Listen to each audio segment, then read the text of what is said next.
शरद भाई आपसे एक क्योंकि हाँ, विषय आप समझ ही रहे हैं, आज फिर से 19 क्षमा लोगों करिएगा, को मुझे देरी हो गई ज्वाइन को, मेरे को लिंक नहीं, नहीं, नहीं नहीं, पहुंचा मेरी था। हाँ, हम लोग की तरफ से गलती हुई क्योंकि जो आपको लिंक भेजना था वो मेरे उससे जाना था।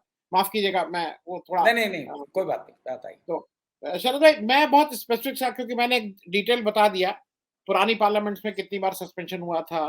ये जब 2019 से जब ये मोदी 2 आए हैं तब तक ये छठा सस्पेंशन है मतलब अनप्रेसिडेंट।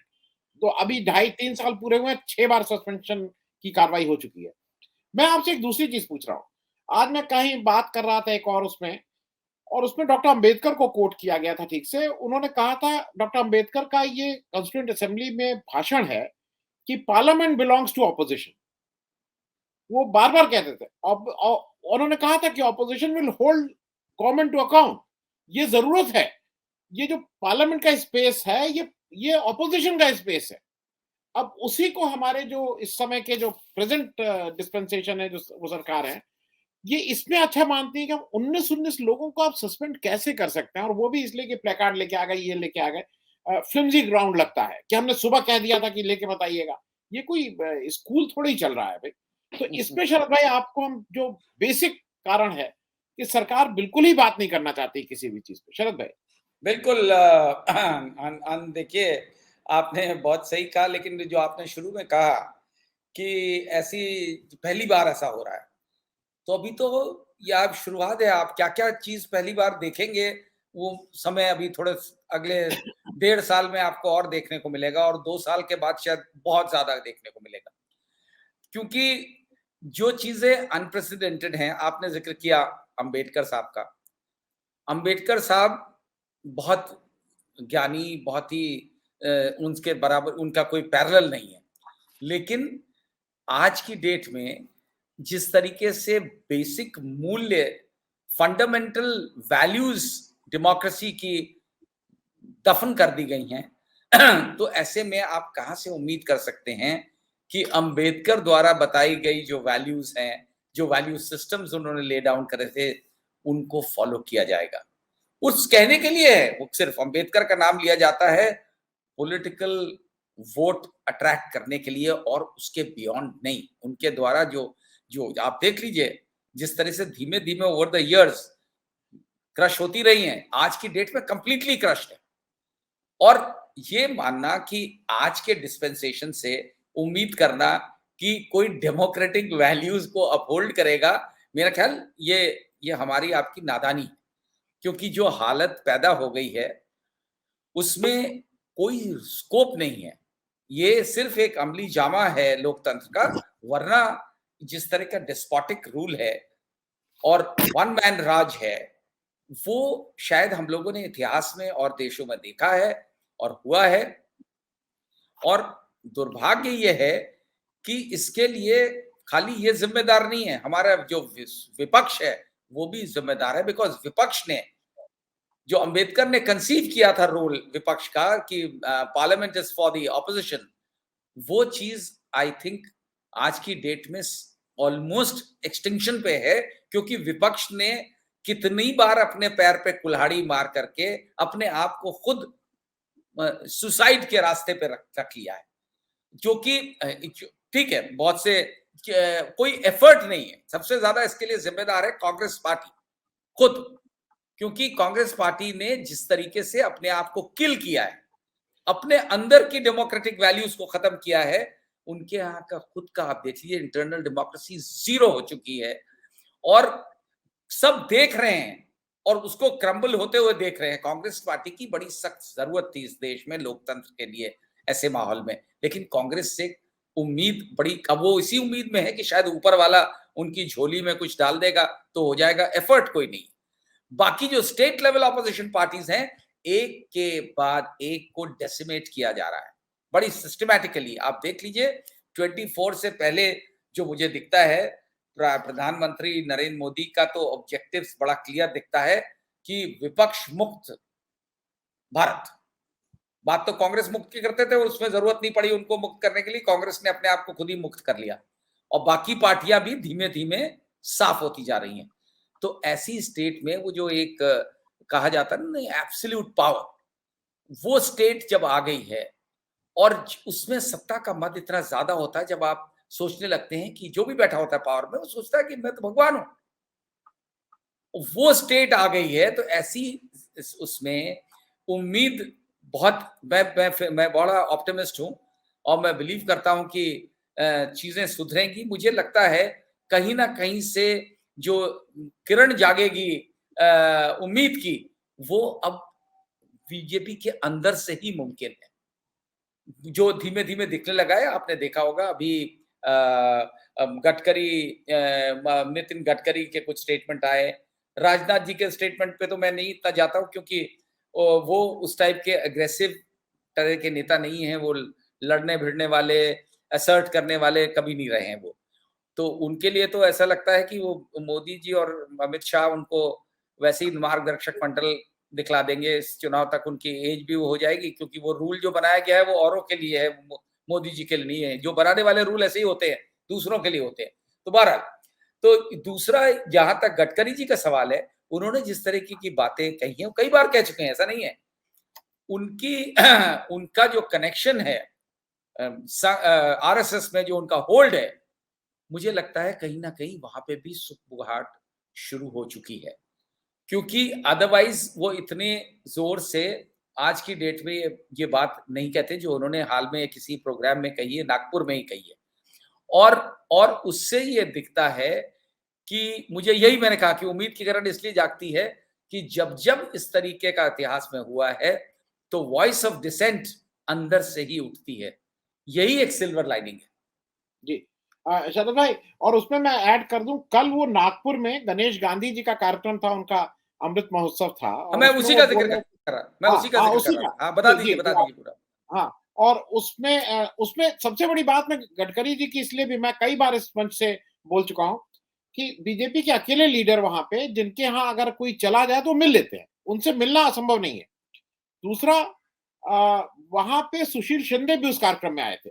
वो ऐसे बहुत से कार्यक्रम में जाते हैं जहां विपक्ष के लोग आते हैं, और गणेश गांधी उनकी पार्टी के नहीं है, वो एनसीपी के हम्म, में 2014 तक रहे, अब वो सामाजिक काम में अपने को रमा लिए हैं। मैं शरद भाई आपसे एक चीज और समझना चाह रहा था, हाँ, क्योंकि पार्लियामेंट डेमोक्रेसी का जो बार बार मैं कह रहा हूं कि एसेंशियल फीचर है अकाउंटेबिलिटी। यू आर अकाउंटेबल, हम्म, आपको जवाब देना हाँ, है, तो आपसे जवाब हाँ, मांगा जाएगा। और ये सब इसीलिए ऑपोजिशन, इसीलिए पार्लियामेंट, नहीं तो पार्लियामेंट बनाने की क्या जरूरत थी? सरकार इलेक्ट हो गई, आपने चुन लिया, अब 5 साल बाद आएंगे पार्लियामेंट, पार्लियामेंट की क्या जरूरत है भाई, हम चलाएंगे। वो तो आप अधिकारी, तो हाँ, जो बेसिक इंग्रेडिएंट है उसी को ये तोड़ने की कोशिश कर रहे हैं। और ये मैं सिर्फ इसलिए कह रहा हूं शरद भाई कि ये हमको, आपको और सबको ही समझना होगा। जैसे इसमें एक हमारे साथी लोग हैं, वो कह रहे हैं कि sir, we are still giving over importance to Gadkari ji, but we are underestimating Congress going to be a strong alternative in 2024। इस देश में स्ट्रांग ऑपोजिशन की जरूरत है। ये हम लोग भी नहीं, ये चीफ जस्टिस ऑफ इंडिया कह रहे हैं।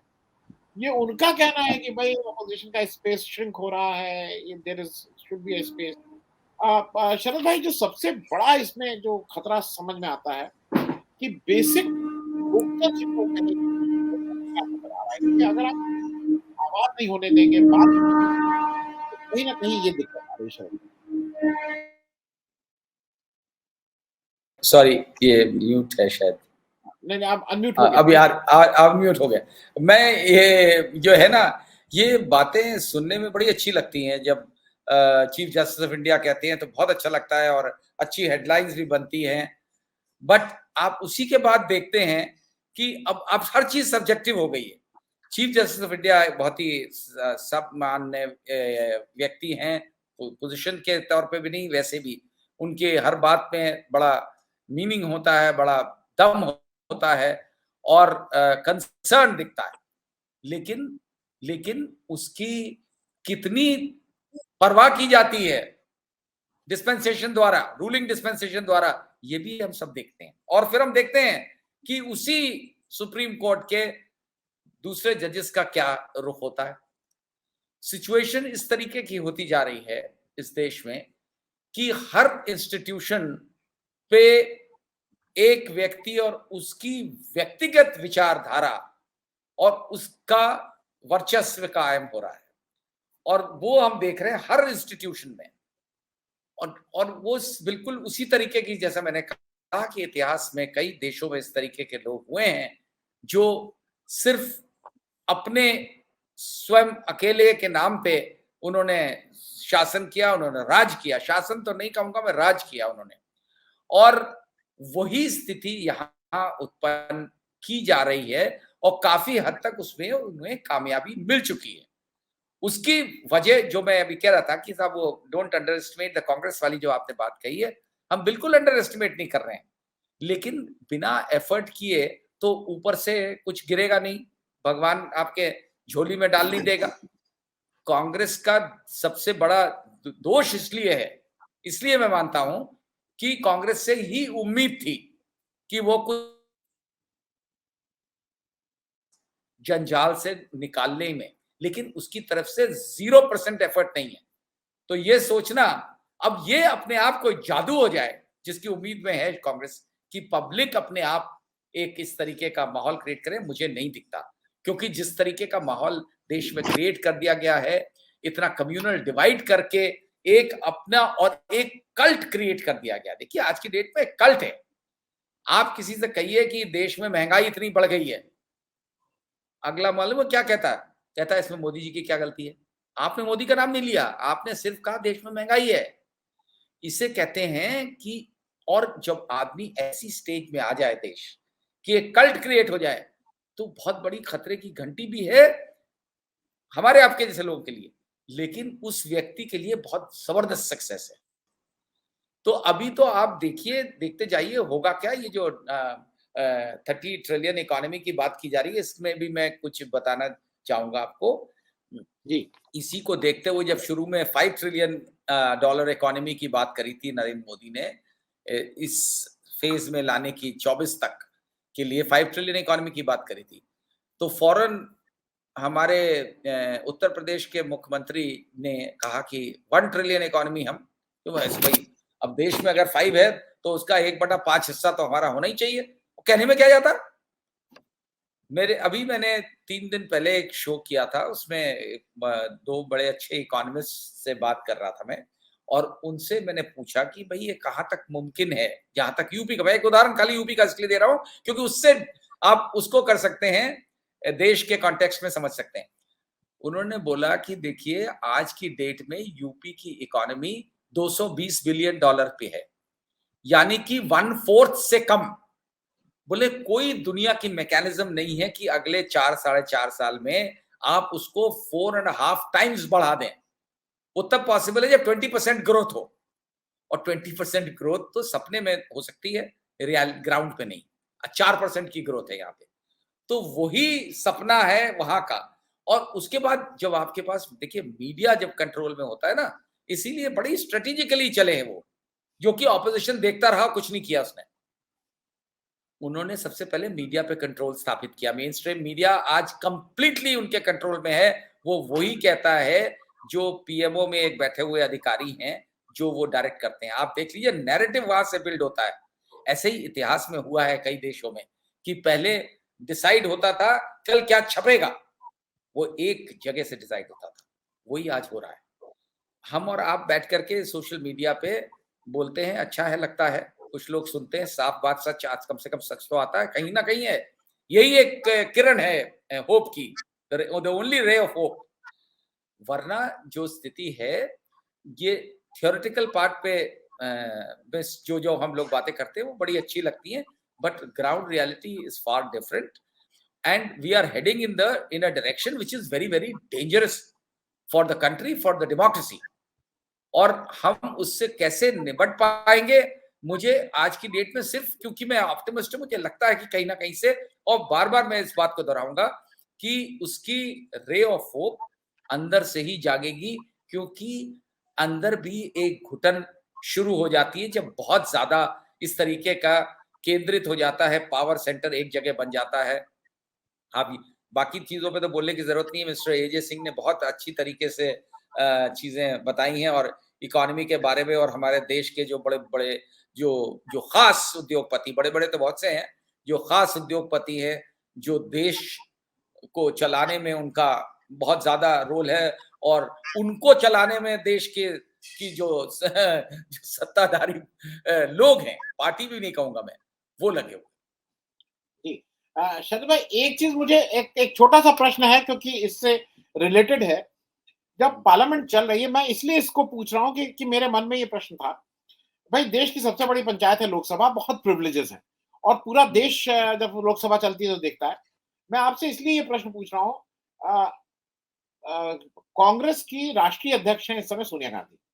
हम्म, हम्म, ईडी में उनका केस आज से नहीं चल रहा है, पिछले 18, 15, 16, 12, 2012 से या कब से चल रहा है, 10-20 साल हम्म, से चल रहा है।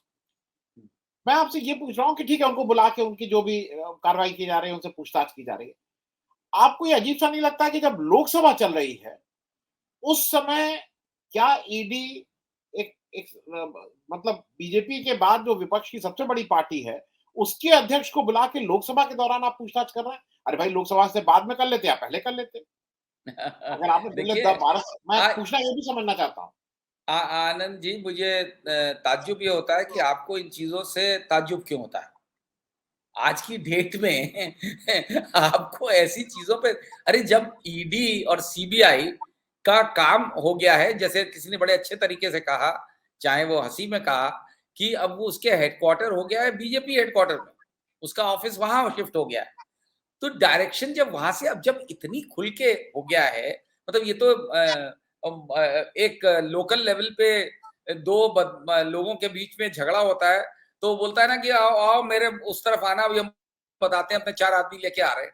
ये वो वाली स्थिति है कि अच्छा बहुत बोले, अभी भेजते हैं सीबीआई को, और दूसरे दिन जिस दिन आपने हाथ जोड़ लिए और सीबीआई वापस। जब ये स्थिति आ गई है कि ऑब्जेक्टिविटी नाम की चीज ही नहीं है, मेरिट नाम की चीज नहीं है, यहाँ पे you show me the face and I will show you the rule. और सीबीआई एंड ईडी की एक, आपने पहले कभी ईडी का सुना था कि इस तरीके से हर कोने में पहुंच जाती है? ये ईडी का, अब ये बड़ा, देखिए खुला खेल फर्रुखाबादी कहा जाता है यूपी में, ये वही हो गया है कि आपको जरा सी भी आवाज उठाने का अधिकार नहीं है। इमरजेंसी में आपने देखा था, हमने भी देखा है, इमरजेंसी में हम सोचते थे उससे बदतर हो ही नहीं सकता, infringement on the on freedom of expression या फ्रीडम ऑफ स्पीच। स्पीच तो भूल जाइए, एक्सप्रेशन में नहीं हो सकता।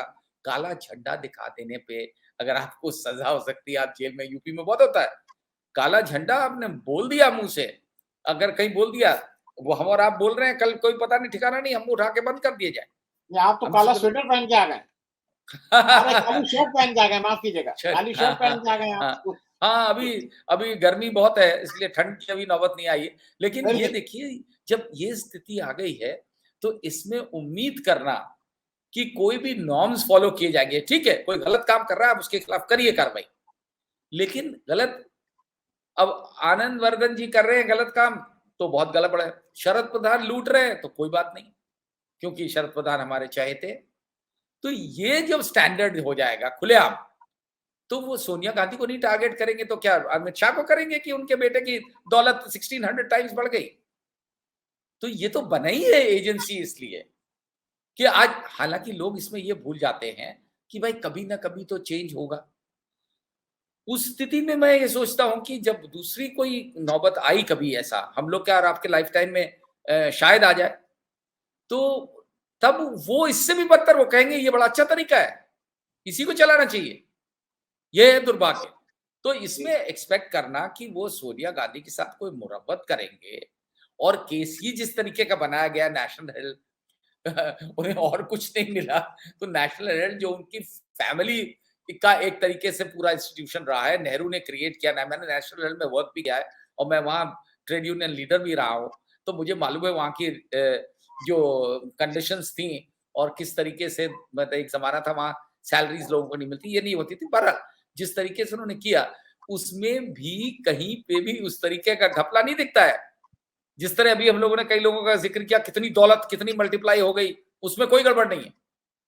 तमाम अफसर, मैं आपको बता रहा हूं, नाक के नीचे उनके जो बैठे हुए हैं, उनकी बीवियों के, उनके लड़कों के नाम एनजीओ खुले हुए हैं जहां मल्टी बिलियन डॉलर फंडिंग जाती है, उसके बारे में कोई नहीं। तो अब तो बड़ा क्लियर कट है कि हमारा आदमी भगवान है, दूसरा आदमी का राक्षस है। जी, जी। मैं इससे पहले एक और चीज़ बता दूँ, मतलब मेरे दर्शकों को भी मालूम है, उससे भी एक अच्छा रास्ता ये हो गया है कि जो बड़े अफ़सर हैं, उनकी बीवियाँ सबकी वो आर्टिस्ट हो गई, पेंटर। तो क्योंकि आ आर्ट का कोई वैल्यू नहीं है। मैंने 2 लाइन खींची, आपको हो सकता है ये 2 करोड़ की लगे और मैं ₹2 भी नहीं इसको दूँगा। तो वो एक पेंटिंग एक्ज़िबिशन लगती है, ये तो पूरा ऑर्गनाइज़्ड ब्लैक है। ब्लैक को व्हाइट करने के लिए करा जाता है। नहीं, ब्लैक को व्हाइट के अलावा भी पैसा लेने के लिए भी, क्योंकि अगर आपने एग्ज़िबिशन में कुछ खरीद रहे हैं, तो भाई उनको पसंद आ रहा है, वो खरीद रहे हैं, हम क्या करें? तो ये भी एक बहुत कॉमन है, लखनऊ में तो हम लोग देखे ही हैं। और हाँ, हाँ। जहाँ पे कई लोगों की बीवियाँ और ये लोग अपना आर्ट एग्ज़िबिशन लगाती हैं, लाखों में अपनी पेंटिंग बिक जाती है और और एक मामला ठीक थिंक खत्म। टैंक्स, आजकल थिंक टैंक का भी फैशन हो गया है। जी, जी, जी, जी, जी, जी, कई जी। कई थिंक टैंक्स बने हुए हैं। हाँ, शरद भाई, चलते-चलते एक आपसे क्लोजिंग स्टेटमेंट ले लूँ, क्योंकि इन्होंने स्मृति ईरानी जी की बात उठा दी। मुझे ऐसा लगता है कि वो बात कोई ऐसी बड़ी नहीं थी। कांग्रेस भाई ठीक है, वो विपक्ष में थी, कांग्रेस को उसपे एक प्रेस कॉन्फ्रेंस कर दी थी। लेकिन जिस तरह से स्मृति ईरानी जी ने प्रेस कॉन्फ्रेंस करके रिएक्ट किया, और वो प्रेस कॉन्फ्रेंस अगर आपने देखी हो, मैंने तो देखी थी, उन्होंने 12 बार कि हुँ, 18 हुँ। साल की लड़की को, 18 साल की लड़की को इज़्ज़त, जबकि मैं बिल्कुल ईमानदारी से बताऊँ, मैंने वो प्रेस कॉन्फ्रेंस दोनों देखी थी। कांग्रेस के वो जो दोनों लोग थे, उन्होंने उनकी लड़की का नाम एक बार भी नहीं लिया। एक बार भी नाम नहीं लिया। अब ये जो एक विक्टिम कार्ड खेलने की आदत इन लोगों की हो गई है, अगर हुँ, आपको हुँ, याद हो हुँ। कि एक बार उन्होंने मणिशंकर अय्यर ने कह दिया था कि ये नीचता वाला काम किया। अब हाँ, मोदी हाँ। जी लेके उड़ गए कि वो नीच बोला, नीच बोला, नीच बोला। नीचता वाला काम करना और नीच होना अलग-अलग स्टेटमेंट थे, लेकिन हाँ। पूरी उसको वही कौवा कान ले गया, कौवा कान ले गया। हुँ, हुँ, हुँ। मुझे ऐसा लगता है कि स्मृति ईरानी जी ने थोड़ा ज़्यादा उस दिन कर दिया, और अब वो उसमें, और उसके बाद जो उनका एक था ना कि मैं वो भेजूँगी जो उन्होंने भेजा है कोर्ट का नोटिस, उसमें उन बातों का जवाब ही नहीं दिया। जो प्रेस कॉन्फ्रेंस में कही गई हैं बातें कि वो राहुल मेहरा कौन है? आपके वो सब, उसको कुछ नहीं बोला है। वो केवल ये कि मेरी लड़की को है, 18 साल की है। अरे 18 साल में अगर हम सब लोग वोट दे सकते हैं, हमारे हमारे बच्चे अगर वोट दे सकते हैं, जैसा आतमजीत सिंह साहब ने कहा, 18 साल से बड़ा अगर बच्चा है तो उसको एडल्ट ट्रीट किया जाता है, उसको कोई राहत नहीं है इस तरह की। तो मैं सिर्फ ये कहना चाह रहा हूँ कि इसको कह के क्या आपको नहीं लगता है कि अगर इस समय लोकसभा चलती रहती, तो शायद ये सब मामले भी उठाए जा सकते थे, जिसमें कहीं न कहीं सरकार गिरती हुई नज़र आ रही थी। जैसे म म टैनी जी हैं, स्मृति ईरानी जी हैं, कल बिना बात के वो गुस्सा हो रही थीं। इन लोगों को क्यों गुस्सा होते हैं? अच्छा, एक चीज़ और शरद भाई, बस चलते-चलते, हाँ, सरकार ये कह रही है कि हम बहस तो करना चाहते हैं, लेकिन मंत्री चूँकि बीमार है, अस्वस्थ है, इसलिए इस पे जवाब नहीं दे पाएँगे। ये मैं पहली बार सुन रहा हूँ कि मंत्री अस्वस्थ है इसलिए नहीं। शरद भाई, इस पे जल्दी से एक आपकी टिप्पणी। देखिए, जब जब ये जो आप पहले जहाँ तक स्मृति का सवाल है, एक तो मुझे टैनी को जी कहने में मुझे बड़ी झिझक होती है। ये लोग जो जी कहलाने लायक ना हो, उसके साथ जी लगाना नहीं चाहिए। और जीजी, स्मृति उसमें ईरानी जीजी लगा उनमें जीजी लगा दिया करिए। जीजी ये कर दिए। ये स्मृति ईरानी देखिए, अगर ये सब कर रही है मेलोड्रामा जिस तरह का उन्होंने किया प्रेस कॉन्फ्रेंस के ज़रिए, तो उनसे और आप क्या एक्सपेक्ट कर सकते हैं? आप उनका सीरियल भूल गए। उनका ओरिजिनल इतिहास क्या है? एक्ट्रेस, मॉडलिंग करने आई थी, फिर वो एक्ट्रेस बन गई, फिर वो और क्या-क्या उन्होंने किया कारनामे, उस दोहराने की ज़रूरत नहीं है। तो जो बेसिकली एक्ट्रेस हो और उसको अभिनय करने का ही शौक रहा हो, उसके ज़हनियत ही है एक्ट्रेस करने के, तो ऐसे मामले में और इससे बेहतर मेलोड्रामा क्या कर सकती थी? बहुत बढ़िया उन्होंने मेलोड्रामा किया। मैं तो तारीफ़ करूँगा उनकी। एक्टिंग इतनी बढ़िया करी उन्होंने, क्योंकि माहौल बिल्ड करने में देखिए इस गवर्नमेंट में आके उन्होंने यही सबसे बड़ी चीज़ सीखी है, माहौल बिल्ड करना। बहुत अच्छी बोलती हैं, हिंदी, अंग्रेज़ी दोनों बहुत बढ़िया बोलती हैं। अब उनके क्वालिफ़िकेशन पे ही सवाल उठा था, तो बड़ा उन्होंने उठाया था, आज तक पता नहीं लगा उनकी डिग्री क्या है, क्या नहीं है। तो ऐसे ही ये भी उजागर होगा। अगर कांग्रेस का कोई जना होता, वो 18 साल क्या क्या 16 साल की भी अगर होती, तो यही मामला अभी तक ईडी पहुँच चुकी होती, मनी लॉन्ड्रिंग का केस रजिस्टर हो चुका होता, क्योंकि ये दूसरे के नाम पे लाइसेंस था। इसीलिए कहना बड़ा कन्वीनिएंट है कि मेरा तो कोई लेना-देना नहीं है। जो मिस्टर एजे सिंह ने बताया अभी, और बड़ी अच्छी बात ये मुझे नहीं पता थी कि उसका घर वहीं पर पास में उसके नाम पे घर लिया। घर काहे के लिए दिया है वहाँ पे गोवा में? क्या वहाँ छुट्टी मनाने गई? उसके लिए घर लिया है। सबको मालूम है गोवा में जो मेरी लोगों से जो बात हुई कि हाँ साहब, वो तो बाकायदा उनका सबको मालूम है कि स्मृति ईरानी के बेटी का बार है। स्मृति ईरानी का बाहर कहिए, चाहे उनकी बेटी का बाहर कर ले। तो अब उसमें ये क्लेम करना कि नहीं साहब वो ये है और मैं ये कर दूंगी, और वो कोर्ट करी, वकील का नोटिस देने में क्या आता है, अपने डिफेंस, और जिस तरह रिएक्ट करी है वो, जिस ड्रामे के साथ, उससे वो एक पुरानी कहावत है, चोर की दाढ़ी में तिनका, मुझे तो यही दिखता है। और जहां तक उनका सवाल है, less said the better, there are so many things about her, उसमें जो है जितना भी कहा जाए वो कम है, और आजकल यही कल्चर हो गया है। और मुझे बड़ा सुन के और बड़ा इंटरेस्टिंग लगा कि प्रियंका चतुर्वेदी ने उसको इस तरीके से ये कह करके कि बेचारी 18 साल की, तो मतलब पहले 80 साल तक वेट करिए, 18 के बजाय 80 का हो जाए तब आप कुछ कह सकते हैं, 18 पे मत बोलिए। तो भाई वोटिंग एज भी खत्म कर दीजिए, 18 की मत रखिए। Adult is an adult.